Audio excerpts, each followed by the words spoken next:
겨울 이적 시장에서 누구도 예상하지 못한 이변이 발생했습니다. 토트넘 팬뿐만 아니라 독일 축구 팬들마저 화들짝 놀란 다이어의 이적 소식 때문인데요. 여기에 숨겨진 비하인드 스토리가 정말 많다고 합니다. 실시간 외신 보도 및 이적 시장 전문가들의 자료를 통해 대체 다이어가 어떻게 뮌헨으로 향하게 됐는지 본격 분석해 드리겠습니다. 다이어의 뮌헨 이적에 대해서는 지난 가을부터 가끔 이야기가 나오긴 했지만 썰에 불과하다는 여론이 지배적이었습니다. 세계 최고의 구단 중 한 곳인 뮌헨이 벤치 신세에 불과한 다이어를 데려갈 리 없다는 이유에서였죠. 심지어 여름 이적 시장 때는 다이어가 뮌헨으로 이적하고 싶다고 스스로 손을 들기까지 했지만 협상조차 이루어지지 않았는데요. 지난달까지만 해도 상황은 비슷했습니다. 칼자루를 쥐고 있는 투헬 감독에게 다이어에 대해 어떻게 생각하느냐고 묻자 그 영국인? 단장한테 벌써 물어본 겁니까? 전 할 말 없습니다. 라고 퉁명스럽게 답했기 때문이죠. 그런데 다이어에 대해 일말에 관심도 없었던 것처럼 보였던 뮌헨이 갑자기 왜 돌변한 걸까요? 1차적인 이유는 토트넘 때문입니다. 뮌헨은 애초에 루마니아의 드라구신을 영입할 계획이었습니다. 괴물라 불리는 김민재와는 다른 유형이었지만 뛰어난 피지컬과 함께 철벽 수비를 자랑하고 스피드마저 뛰어나죠. 과거 맨유 수비의 대명사였던 네마냐 비디치를 연상하게 한다고 해서 제2의 비디치라고 불리는 이 선수. 토트넘은 물론이고 뮌헨, 맨유 등 수많은 구단이 러브콜을 보냈고 전문가들은 그가 뮌헨으로 이적할 것이라 하나같이 예상했습니다.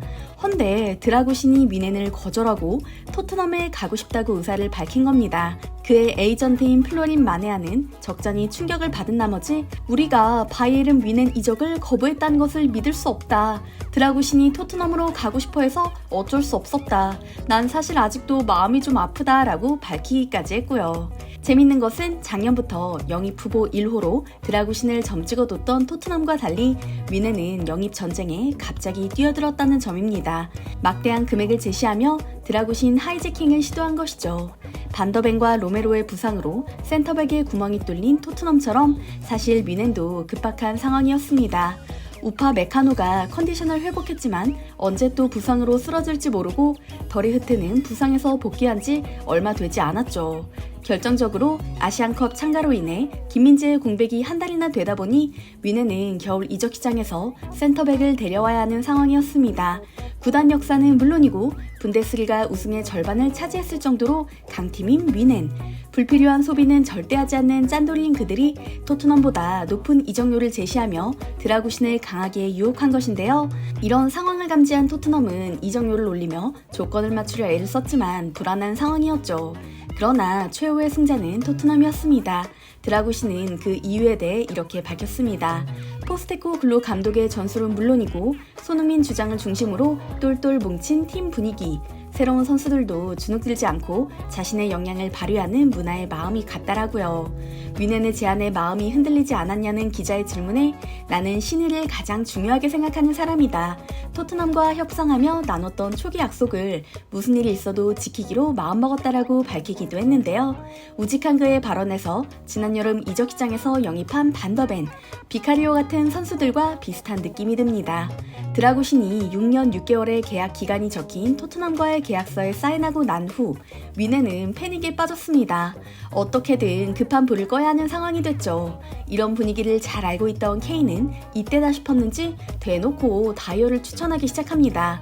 축구계에서 다이아몬드 수저인 다이어 역시 본인의 인맥을 총동원해 뮌헨의 크리스토프 프로인트 단장 포섭에 나섰고요. 이에 토트넘도 나섰습니다. 있으나 마나한 수준의 이적료를 제안하며 다이어를 보내려고 애썼죠. 드라구신이 약 433억 원의 이적료에 선수 임대까지 포함한 옵션인 반면 다이어의 이적료는 약 57억 원에 불과했는데요. 9년 동안 몸담은 팀 내 최고참 중 한 명인 다이어의 현실이 씁쓸하기 그지없습니다. 손흥민 선수보다 고작 1년 일찍 합류했을 뿐인데 팀 내 입지는 물론 이적료마저 비교할 수 없을 정도니까요. 다이어를 헐값에 사올 수 있게 됐는데도 독일 현지의 반응은 싸늘합니다. 드라구신이 굴린 역대급 스노우볼링이다.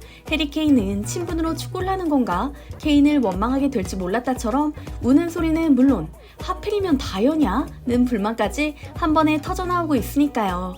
스카이 스포츠 독일 소속으로 위넨 소식에 정통한 플로리안 플레텐베르크 기자 역시 다이어가 멀티 포지션이긴 하나 과연 정말로 위넨에서 뛸 수 있는 퀄리티를 가진 선수인지는 모르겠다는 의문마저 제기한 상황인데요. 독일 언론은 다이어의 이적에는 해리 케인과 위넨의 크리스토프 프로인트 단장의 입김이 작용했다며 그의 이동을 기정사실화하는 중입니다. 그동안 수비 구멍으로 여겨진 다이어를 처분하는 데 성공한 토트넘은 거의 축제 분위기고요.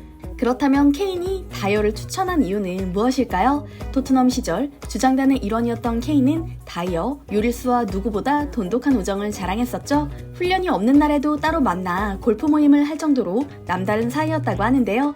라커룸 실세로 떵떵거리며 지냈던 토트넘에서와 달리 케인의 위넨 적응은 쉽지 않았습니다. 위넨은 오직 경력과 실력을 바탕으로 주급을 책정하며 팀 내에서 독일어를 사용해야 할 정도로 엄격한 것으로 유명하죠. 누구 하나 텃세를 부릴 수 없는 팀 분위기인 셈인데요. 토트넘에서 왕처럼 군림해온 케인이 이적 초반에 이런 분위기에 적응하지 못한 것은 당연한 일이었습니다. 그 때문인지 그가 매주 몇 번씩 다이어와 통화를 하며 허전한 마음을 달랜다는 보도가 나올 정도였고 팀 내에서 패스도 제대로 받지 못하고 눈치를 보는 상황마저 이어졌죠. 이런 시기를 기억하는 위넨 팬들 사이에서는 최근 좋은 활약을 보이고 있는 케인의 사기 충전용으로 다이어를 영입한 거 아니냐는 해석마저 나오고 있는 상황인데요. 메디컬 테스트를 받기 위해 위넨에 도착한 다이어. 그가 케인과 어떤 이야기를 나누고 있을지 사뭇 궁금해지는데요. 위넨에서 다시 만난 두 사람이 위넨에서 새로운 세력을 형성할 수 있을까요? 최고 수준의 스트라이커인 케인이야 현재 위넨에서도 적잖은 영향력을 발휘 중이니 문제 없을 것 같지만 기본적인 수비 능력이나 수비 지능이 부족하다는 평가를 받는 다이어의 경우에는 힘들지 않을까 싶습니다. 아무리 케인이 뒤에서 밀어준다 해도 말이죠.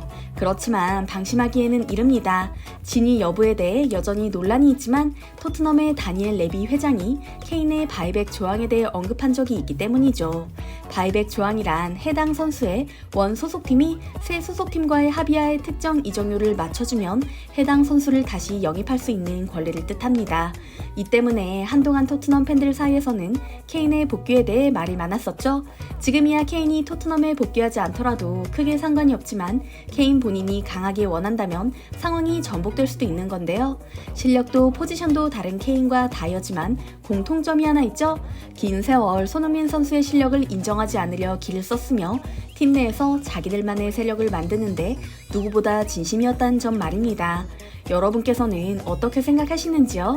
오늘 영상도 재밌게 보셨다면 구독과 좋아요 부탁드리겠습니다. 항상 함께 해주시는 구독자 여러분, 요즘 날씨가 춥죠? 감기 조심하시고 이번 한 주도 행복하게 보내세요.